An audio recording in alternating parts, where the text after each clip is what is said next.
This is August 1931, and a submarine approaches the edge of the known world. It is about to enter a huge frozen unknown.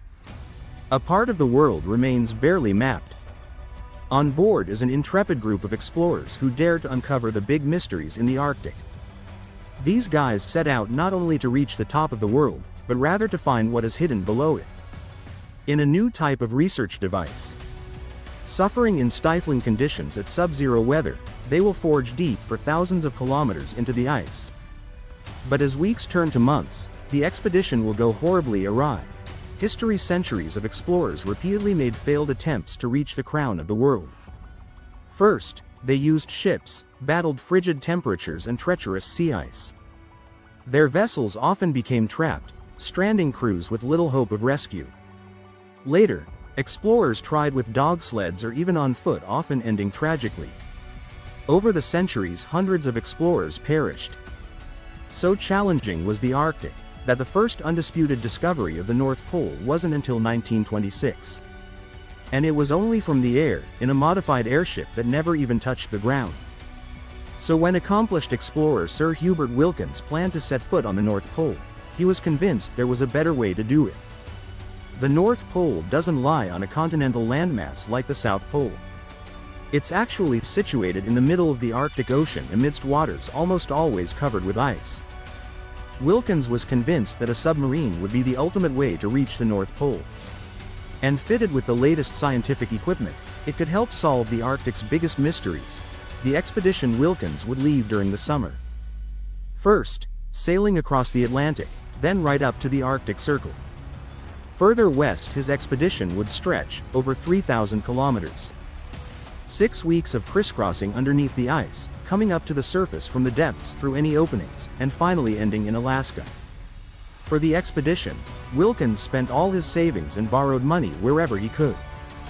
He lectured day and night, even wrote a book in which he outlined his ambitious plans. But all that still wasn't enough. He'd need serious backing. And one sure way to get it was to turn his scientific quest into a media extravaganza. A trip beneath the sea ice was the sort of thing that would sell newspapers. So Wilkins came to an agreement with newspaper tycoon William Randolph Hearst. A man with a flair for sensationalism. Hearst would receive exclusive publishing rights, and Wilkins would get his funding. And to create even more publicity, Hearst arranged for Wilkins to meet up at the pole with a second expedition. The huge airship Graf Zeppelin would fly overhead just as Wilkins emerged from the ice, captivating the public with headlines of the pole being conquered from above and below. If he could pull off the stunt, Hearst offered him a prize of $150,000. All that was left now was to find a submarine. The Nautilus. Wilkins planned to be at the North Pole in Nautilus, a retired World War I-era attack sub that had been heavily modified by the famous naval architect Simon Lake. And it would have to do what no submarine had ever done before. The voyage would be fraught with danger, including the risk of a collision with the sea ice. So Lake reinforced the Nautilus's bow with heavy steel plates and concrete, and added a hydraulic impact absorber to soften the blow. Yet the ice above could also prove deadly. Therefore, Lake fitted the topside with sledge runners, which would allow it to slide along the bottom of the ice, much like a toboggan. A hydraulic retractable guide arm would also keep a safe distance from hazards above. The Nautilus could be confined under the ice for days at a time. But it would eventually need to surface to take on air and recharge its batteries. A lack of openings in the ice could doom the crew. So Lake innovated a series of drills capable of boring through the ice, allowing the Nautilus's crew to drill through up to 20 feet to reach the surface. In place of the original torpedo tubes, Lake added a pressurized diving chamber, where the crew could lower instruments to the ocean floor or conduct dives. In all, Simon Lake made dozens of modifications. Originally built for World War I, the Nautilus would now have to battle Mother Nature. Wilkins' concerns on March 16, 1931, as the expedition prepared to set off, Wilkins put on a brave face for high reporters. The men are just having things on board now for the final inspection before leaving the dockyard. We expect in about 6 or 8 months to have made the trip 2,000 miles under the ice. starting from Spitsbergen somewhere about the 1st of July, but deep down, Wilkins was worried. He feared many of the sub's novel features were unnecessary, even dangerous. He had reservations about the sledge runners, the ice drills, and the shock absorber, which he worried would actually lodge itself into the ice, and leaving the Nautilus trapped beneath the surface. Wilkins insisted on a photosensitive electrical cell to measure the thickness of the ice above so he'd know where to surface. But Simon Lake denied the request. The Nautilus was Lake's submarine. He's the one who leased it from the US Navy, and he had the final word on any modifications. Wilkins merely sub-chartered it for the expedition. There was little he could do, but accept the submarine as it was. But the wonder gadgets would cause headaches before the expedition even began, repeatedly forcing the sub back into port for repairs. It was one thing to invent novel features. Trying to retrofit them onto a tired old sub created all kinds of issues. Confirming Wilkins's worst fears, the ice drills didn't even work during testing, and a separate engineering firm was called in to try to figure it all out. The weeks turned into months, and Wilkins was beginning to feel the pressure. If the Nautilus was to meet the Graf Zeppelin at the North Pole, time was of the essence. Otherwise, Wilkins would lose out on Hearst's prize money. By June, Wilkins had had enough. Mechanical issues be damned, it was time to get going. The journey across the Atlantic was grueling. The little sub was easily tossed around by fierce North Atlantic storms. The crew were also beginning to learn just how uncomfortable the Nautilus was. The submarine was cramped and claustrophobic to begin with. Now loaded up for the expedition, there was even less space. For 20 men there was only one lavatory in the open between two roaring diesel engines. The crew would have to stand all day. There wasn't anywhere to sit. Only a few bunks shared among all the men offered a little relief.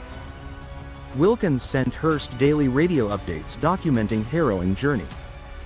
This morning an extra heavy wave swept the deck and carried away the screen before the bridge. Nearly everyone aboard was seasick. And when the Nautilus's bilge pump failed, sewage, oil, and vomit began to swill around the crew's feet. But as the tiny sub battled the fierce Atlantic, things only got worse. The fourth cylinder of our starboard engine is badly cracked. Forced to shut down one of its two engines, the Nautilus could only limp forward. On June 13, a week into the journey, the Nautilus stopped sending radio updates. And for several days, no one had any idea about the fate of the sub and its crew. On June 15, battleship Wyoming found the Nautilus drifting aimlessly about 1,000 kilometers northeast of the Azores. Both engines had failed and the batteries were dead. Wilkins would now face the humiliation of having his sub towed the rest of the way across the Atlantic. Worse still, 4 crew members quit. And the Nautilus once again needed major repairs. It would take weeks for replacement parts to arrive from the United States. It meant there was no longer enough time to catch up with the Graf Zeppelin. And in a stunning blow, Wilkins could no longer claim Hearst's prize money. The media also turned against him, running headlined articles that openly ridiculed his mission. The pressure on Wilkins was growing. His submarine didn't work. His crew was demoralized and winter was fast approaching. By this stage, just about anyone would have thrown in the towel. But this was Sir Hubert Wilkins. The North Pole even months behind schedule, Wilkins pressed ahead. On July 28, the expedition finally departed for the North Pole. The Nautilus remained afflicted, but the crew had learned to live with it, performing running repairs and dealing with larger difficulties during regular stops. By August 15, the Nautilus had reached the last outpost of habitation before the Arctic. And Wilkins was finally sending out upbeat progress reports. And on the 19th, the Nautilus reached the first ice floes. In celebration, the men were given a break from the cramped conditions and began gathering scientific data. Back home, Hearst relayed fascinating new discoveries, such as a warmer layer of water deep below the surface, thought to be vital for predicting the weather. After a week of travel in the ice, the Nautilus reached 82 degrees north. Further than any vessel had ever made it under its own power. It looked like Wilkins would actually do it. He would travel 1,000 kilometers under the ice. under the ice, but as the world read about Wilkins's achievements, on board the Nautilus it wasn't quite as it appeared. Wilkins had, once more, put on a good face. The reality was that the crew were freezing and tired. The Nautilus had neither heat nor insulation. Nothing but bare metal lay in between them and the frigid Arctic waters. The crew frequently felt poisoned, with constantly slipping ill because of the food poisoning, and all dosed with lead from the soldering in pipes in the submarine. Attempting the pole this late in the season would be extremely dangerous, and without exception, everybody wanted to turn around and head home. Everybody, except Wilkins. On August 22, he gave the order to dive beneath the ice. But the Nautilus refused. The diving rudder, the mechanism that controls vertical motion underwater, just wouldn't respond. Wilkins sent a diver to investigate, and he soon returned with a stunning discovery. The rudder had simply vanished. Perhaps it had fallen off and somehow no one noticed, or perhaps, as Wilkins suspected, the crew had sabotaged the sub in an attempt to end the expedition. By this point, even Hearst was publicly urging Wilkins to return home. But again, things weren't quite as they it would appear. In a private message, the Hearst Corporation bullied Wilkins to proceed to the pole, reminding him of their contract. And that presented Wilkins with an impossible dilemma: return home to certain defeat and bankruptcy, or continue on and jeopardize the lives of the crew. On September 6, Wilkins at last sent out the radio transmission that by now, everybody was hoping for. "Our Arctic trip is over." Polar crossing. Wilkins had taken the Nautilus where no submarine had ever gone before. But it would be another 3 decades before anyone successfully traversed the Arctic underneath the ice. Sharing the same name, the nuclear-powered USS Nautilus could stay submerged for weeks at a time. It made its first polar crossing in 1958, returning home to huge fanfare. By that point, Wilkins's attempt had long been forgotten. The original Nautilus now lies sunk on the ocean floor off the coast of Norway. After, when the crew returned from the Arctic, it was decided the sub was too worn out and damaged to be worth saving. And it was deliberately sunk. Before the Nautilus expedition, Wilkins was literally considered among the greatest explorers of the 20th century, who had made immense contributions to our understanding of both North and South Poles, but his final expedition left him financially ruined and largely forgotten by history.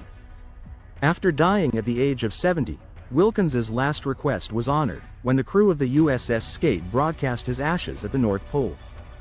Cosmic spotlights. In the dying days of the USSR, the Soviets start working on a mysterious project straight out of science fiction.